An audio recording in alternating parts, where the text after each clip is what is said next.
If we choose Selection, Excel prints only the highlighted cells in the selected sheets. Non-adjacent selections are printed on separate pages.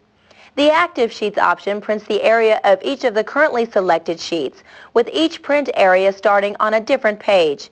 If no print area is defined on a separate sheet, that entire sheet is printed. Entire Workbook prints the entire print area of all of the sheets in the active workbook. If a sheet doesn't have a print area, the entire sheet is printed.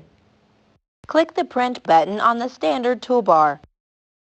The Copies option allows us to specify the number of copies we want to print. Page Range specifies which pages in the selected sheets to print. All prints all of the pages in the selected sheets.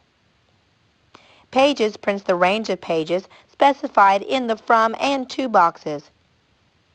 To close the Print dialog box, click on the Cancel button.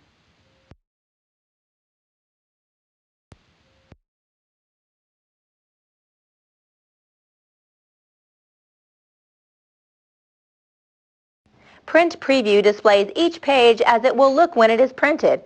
It is also useful when we are printing long or heavily formatted worksheets because we can see how the worksheet will be positioned on the printed page, and we can make changes before printing. Click the Print Preview button on the standard toolbar. It looks like a piece of paper with a magnifying glass in front of it.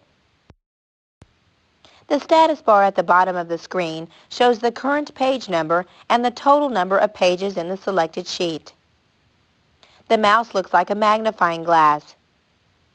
Position the mouse on the part of the worksheet that we want to view. Then click the mouse button to zoom in on that area. Click the mouse again to return to the page preview size.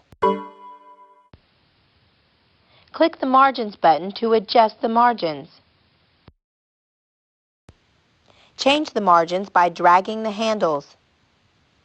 If we place the mouse button on the black boxes at the top of the page, we can adjust the column width from the Print Preview.